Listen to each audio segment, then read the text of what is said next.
बिस्मिल्लाहिर्रहमानिर्रहीम, अस्सलाम वालेकुम। तो आज के इस लेक्चर में इंशाल्लाह हम डिस्कस करेंगे इन टॉपिक्स को: physics and society, measurement, measurement of time, basic units and dimensions.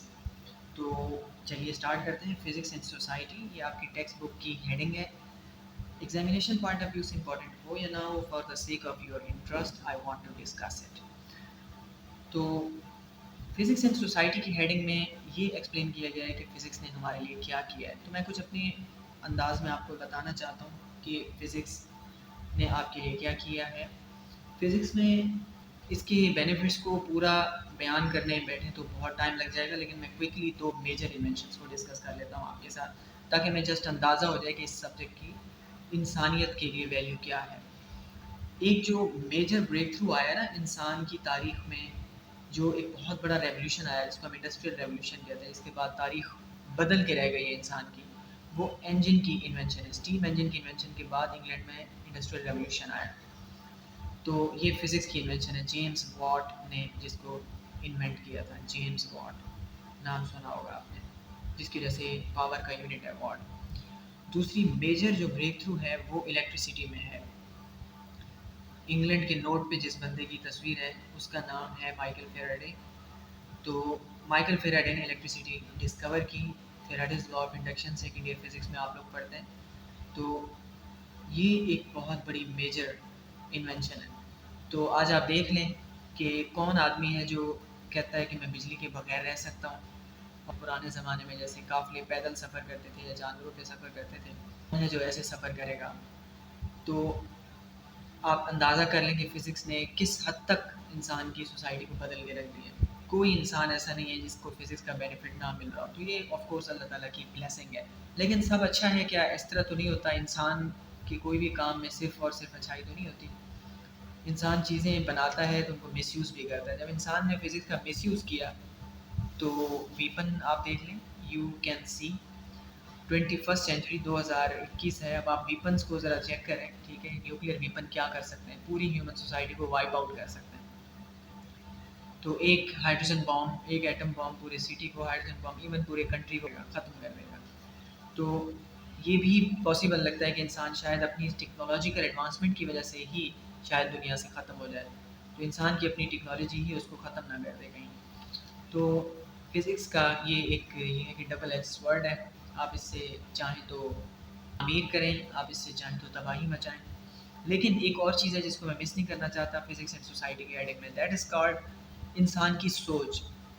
देखें, एक कुरान में लिखा है अल्लाह ने कि पढ़ा लिखा और अनपढ़ बराबर नहीं हो सकती। ये हकीकत है। और कोई फ़ायदा हो या ना हो फिज़िक्स से आपको, कि जॉब मिलेगी या नहीं मिलेगी, ये सारी बातें तो नसीब की होती हैं। लेकिन फ़िज़िक्स का जो बेनिफिट है ना, सबसे बड़ा बेनिफिट इसका जॉब नहीं है। एक आम आदमी थिंकर नहीं होता और एक फ़िज़िक्स को समझा हुआ इंसान थिंकर होता है। जितनी सोच को स्ट्रेंथ फ़िज़िक्स से मिलती है, इतनी और चीज़ों से शायद नहीं मिलती, क्योंकि फ़िज़िक्स आपको ब्रेन को यूज़ करने की प्रैक्टिस करवाती है। Physics is like a gym and mind is a wrestler. तो वेट लिफ्टर की तरह है, ठीक है? और ब्रेन जो है उसको एक्सरसाइज करने के लिए कोई चीज़ चाहिए।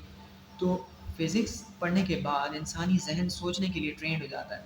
It trains our mind. जैसे आइंस्टाइन ने कहा कि education is just training your mind to think. कि तालीम क्या है आइंस्टाइन के मुताबिक, कि अपने दिमाग को सोचने के काबिल बनाना, दैट इज़ एजुकेशन। तो इस ये काम फिज़िक्स बहुत ज़बरदस्त करती है। फिज़िक्स ने हमेशा के लिए लोगों की सोच को बदला है। जब माचिस इन्वेंट हुई तो सब कॉन्टिनेंट में, क्योंकि साइंस नहीं थी, जहालत थी उस टाइम काफ़ी सारी, तो अनपढ़ लोगों की बात कर रहा हूँ मैं, सारे बराबर नहीं होते। तो उन्होंने कभी वो ये इसको जेब में ही डालते थे, कहते थे क्या आग बंदा इंसान जेब में डाल के घूम सकता है? तो उस वक़्त जो है वो माचिस को देख के वो हैरान रह जाते थे कि कैसे जलने लग जाती है, कि इंसान आज आग जेब में लेके घूमता है। तो फिज़िक्स ने आके इंसान की सोच को बदल दिया कि ये सब चीज़ें पॉसिबल हैं, और एक इंसान जो फिज़िक्स पढ़ता है वो बहुत ज़्यादा सोचने के काबिल हो जाता है और चीज़ों को और इस कायनात को बड़े अलग अंदाज में देखता है।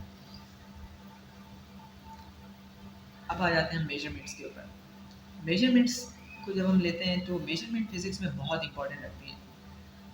मेजरमेंट फिज़िक्स में बहुत इंपॉर्टेंस रखती है। जो फिज़िक्स के बारे में अगर हम एक चीज़ यकीन से कह सकते हैं कि फ़िज़िक्स में सब कुछ मेजरेबल है। Physics is the study of measurable things. Physics है ही मेजरेबल थिंग्स की स्टडी। आप फोर्स का नाम ले लें, आप एनर्जी को देखें, मैटर। क्या आप कोई ऐसी चीज़ मुझे सोच के बता सकते हैं फिज़िक्स में जो हो, आप मैट्रिक पढ़ के आए, जो जो मेजर ना हो सकती हो? मेरा नहीं ख्याल कि आप ऐसी चीज़ ढूँढ के दिखा सकेंगे, ठीक? तो गुस्सा है, नफ़रत है, ये चीज़ें मेजर नहीं हो सकती, तभी फिज़िक्स में नहीं है। अगर मेजर हो जाती तो फिज़िक्स में आ जाती। तो फिज़िक्स में मेजरमेंट बहुत अहम है। जो चीज़ मेजर हो जाती है वो फिज़िक्स का हिस्सा बन सकती है। तो फिज़िक्स में मेजरमेंट बहुत अहम है, इसलिए आप इसको चैप्टर के बिल्कुल फिज़िक्स के स्टार्ट में देख रहे हैं कि मेजरमेंट और मेजरमेंट के यूनिट्स क्या होते हैं। इंशाल्लाह हम इनको डिस्कस करेंगे। मेजरमेंट ऑफ टाइम ये अलग से दिया गया है। अच्छा, ये क्यों ऐसा किया गया? देखिए, फिज़िक्स की डेफिनेशन में होता है मैटर और एनर्जी और इनके इंटरेक्शंस की बात की जाती है। फिज़िक्स इज़ मैटर, एनर्जी और इंटरेक्शंस की बात होती है। इन तीन अल्फाज पर ज़्यादा फ़िज़िक्स घूमती है। फ़िज़िक्स की डेफिनेशन जो है वो इन तीन अल्फाज पर अक्सर मुश्तमिल होती है। फ़िज़िक्स की डेफिनेशन में ये तीन अल्फाज आपको लाजमी मिलते हैं। Any way you define physics you will find this words. But important बात ये है और बहुत इंटरेस्टिंग बात ये है कि फ़िज़िक्स में एक बड़ी अहम चीज़ है, एक मिस्टीरियस चीज़ है, इसको हम कहते हैं टाइम। आप मुझे टाइम के बारे में बताएं, क्या टाइम मैटर है? आंसर है नहीं। ना ये जगह घेरता ना वजन रखता है। टाइम एनर्जी है? नहीं। क्या टाइम इंटरेक्शन है किसी दो चीज़ों का? क्या ये कोई फोर्स है जो इंटरेक्शन करवाती है? बिल्कुल नहीं। फिर भी ये टाइम फिजिक्स में है। उसकी वजह सिर्फ ये मेजरमेंट है, क्योंकि आप टाइम को मेजर कर सकते हैं इसलिए फिजिक्स में। अगर टाइम मेजर नहीं होता तो फिजिक्स में नहीं होता। आप घड़ी के ज़रिए टाइम को मेजर कर सकते हैं। टाइम जो भी है, आज तक टाइम किसी को समझ में नहीं आया। टाइम को कोई नहीं समझ सका है। जिसको टाइम समझ में आ गया शायद वो टाइम, अल्लामा इकबाल का बड़ा शौक था मैं टाइम को समझ सकूं, but he could not understand the time, what is time, what really this time is. तो टाइम बहुत बड़ी मिस्ट्री है, फिजिक्स का बहुत बड़ा राज है टाइम। लेकिन इसकी अच्छी बात यह है कि मेजर हो सकता है, इसलिए फिजिक्स में। तो एक इंस्ट्रूमेंट है जिसको हम घड़ी कहते हैं, घड़ी के ज़रिए इस राज को हम मेजर कर सकते हैं, लेकिन इसके अलावा हम और ज़्यादा कुछ नहीं जानते टाइम के बारे में। बेसिक यूनिट्स, फंडामेंटल यूनिट्स की हम बात करते हैं। फिज़िक्स को जब हम बनाने शुरू करते हैं, जब फिज़िक्स बनने शुरू होती है तो हम, जैसे अंग्रेज़ी बनती है अल्फ़ाबेट से, इस तरह फिज़िक्स की इक्वेशंस एंड फार्मूले कुछ बेसिक यूनिट्स से हम इनके स्टार्ट लेते हैं। तो आपको टेक्स्ट बुक में थोड़ा सा दिखा देता हूँ आपके, हालांकि आप ऑलरेडी भी देख चुके हैं इन चीज़ों को। सबसे पहले देखें बेसिक यूनिट्स में टाइम है। टाइम को हम सेकंड में मेजर करते हैं। इलेक्ट्रिक करंट, मैं क्विकली चलूँगा इसमें क्योंकि मैट्रिक की आप मैट्रिक में भी इनको देख चुके हैं। इलेक्ट्रिक करंट, करंट का यूनिट एम्पियर्स होता है। और करंट बेसिकली क्या है? Flow of charge. किसी तार से जितने इलेक्ट्रॉन पर सेकंड में गुजरेंगे, ठीक, पर सेकंड में किसी तार से जितने इलेक्ट्रॉन गुजर जाएंगे, that is called current. Rate of flow of charge is called current. Thermodynamic temperature, kelvin. Temperature क्या होता है? Average kinetic energy of molecules. एक कंटेनर है, इसमें मॉलिक्यूल्स हैं, वो मूव कर रहे हैं और उनकी जो काइनेटिक एनर्जी है दैट इज कॉल्ड टेम्परेचर।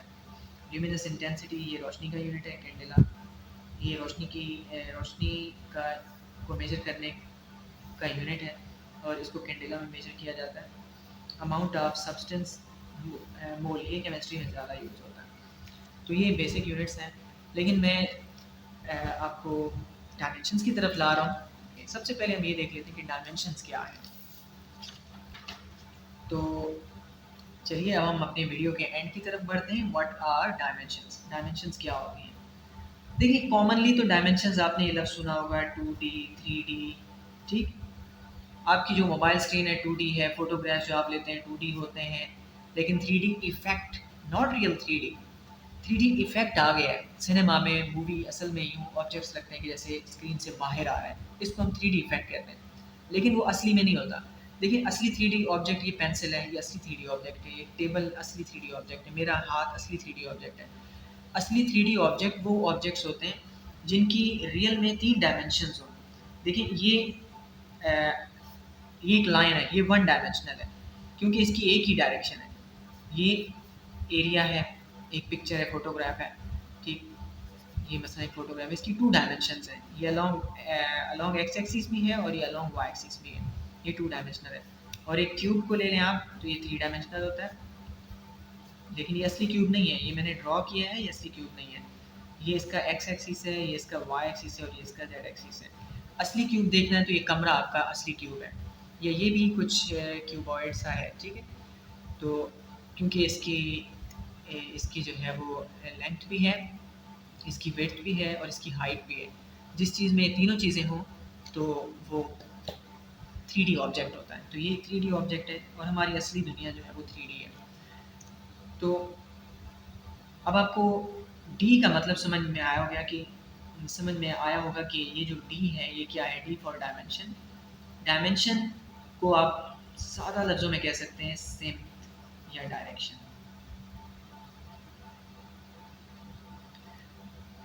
बात चीज़ें ऐसी होती हैं जिनकी नज़र आने वाली कोई डायरेक्शन नहीं होती, लेकिन वो एक यूनिक कैरेक्टर की शक्ल में होती है। जैसे फिजिक्स में थ्री डी नहीं फोर डी भी होता है, ठीक है। आइंस्टाइन ने कहा टाइम भी एक डायमेंशन है, उसने प्रूफ भी किया इस बात को, लेकिन टाइम नज़र नहीं आता उस तरह निकला हुआ जा रहा है, टाइम इस तरफ जा रहा है, इस तरफ जा रहा है, we can't see this, but it behaves like a dimension.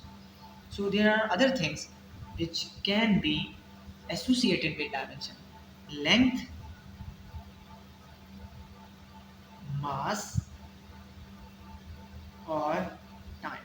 Time के बारे में मैंने अभी कहा कि आइंस्टाइन ने इसको प्रूव किया कि ये भी एक डायमेंशन है। मैथमेटिकली उसने इसको यूज़ किया है और उसकी थ्योरी, जिसको हम थ्योरी ऑफ रिलेटिविटी कहते हैं, उसमें इसने टाइम को एक डायमेंशन प्रूव किया कि ये भी एक फोर्थ डायमेंशन है, लेकिन ये नज़र नहीं आती, सिर्फ महसूस होती है। तो लेंथ एक डायमेंशन है, वो तो हमने अभी देख लिया, लेंथ तो वाकई एक डायमेंशन है। इसको हम एक सिंबल से शो करेंगे एल। लेंथ एक डायमेंशन है जिसका सिंबल होगा एल। मास एक यूनिक कैरेक्टर है, इसको हमने एम से एसोसिएट किया। टाइम एक डायमेंशन है जिसको हमने टी से एसोसिएट किया। एल, एम एंड टी, ये तीन सबसे ज़्यादा यूज़ होने वाली क्वांटिटीज़ हैं फिज़िक्स में। जो फार्मूले होते हैं वो सबसे ज़्यादा इनसे बनते हैं और इनको हमने एसोसिएट कर दिया है। लेंथ की डायमेंशन एल है, मास की डायमेंशन एम है, टाइम की डायमेंशन टी है। अब हम एल, एम एंड टी को, एल, एम और टी को यूज़ करके हम बहुत सारी फिज़िक्स की दूसरी क्वांटिटीज़ की डायमेंशंस को बनाएंगे और हम इस कॉन्सेप्ट को, डायमेंशंस के कॉन्सेप्ट को यूज़ करेंगे परखने के लिए। देखिए फ़िज़िक्स बहुत अटल सब्जेक्ट है। अटल मतलब कि फ़िज़िक्स में जब तक कोई बात प्रूफ ना हो जाए 100%, तब तक उसको एक्सेप्ट नहीं किया जाता। तो फिज़िक्स वाले ऐसे मेथड्स बनाते हैं, ऐसी टेक्निक्स बनाते हैं कि कोई भी साइंसदान कोई थ्योरी देता है, कोई बात करता है, तो उसकी बात को हम चेक कर सकें कि ये सही है या नहीं। इसको मानने से पहले, किताबों में लिखने से पहले, कोट करने से पहले, किसी को कहने से पहले ये बात का यकीन करवा लिया जाए क्या ये बात दुरुस्त है या नहीं। तो वो टूल जिसके ज़रिए वो ये करते हैं, दो टूल्स होते हैं साइंसदानों के पास। एक है मैथमेटिक्स जिससे वो चेक करते हैं, और दूसरा टूल है लैब जिसमें एक्सपेरिमेंट्स करते हैं। तो मैथमेटिक्स में क्या बना सकते हैं वो फार्मूला, किसी भी चीज़ का फार्मूला बनाते हैं और फिर वो फार्मूला क्या आंसर प्रोड्यूस करता है, क्या वो सही आंसर देता है या नहीं देता। अगर फार्मूला सही आंसर देता है इसका मतलब वो थ्योरी भी सही होगी। और अगर वो एक्सपेरिमेंट करके देखते हैं लैब में, लैब्स तो ऑफ कोर्स एक्सपेरिमेंट्स के लिए होती हैं, और वही बात निकलती है जो कि फार्मूले में थी, है जो साइंसदान ने कही है, और वही बात निकल के आई सामने, तो ये दो बातें इस बात का सबूत है कि वो थ्योरी बिल्कुल ठीक है। तो जब हम मैथमेटिकल मेथड्स की बात करते हैं तो डायमेंशन एक मैथमेटिकल मेथड है, एक मैथमेटिकल टेक्निक है किसी फार्मूले को चेक करने की कि ये फार्मूला ठीक है या नहीं है। फिजिक्स में आप यूँ समझें, डायमेंशंस का जो टॉपिक है हमारा एक तराजू है, हम इसको तराजू की तरह यूज़ करेंगे। इस तरह तराजू में हम तोलते हैं चीज़ों को, हम फार्मूलों को तोलेंगे, चेक करेंगे इक्वेशंस को कि ये ठीक है या नहीं है। हमें ये करके दिखाना होगा इंशाल्लाह। That's going to be very interesting. इंशाल्लाह this lecture is now finished and we will discuss dimensions and we will use these dimensions in our next lecture. Thank you so much. Allah Hafiz.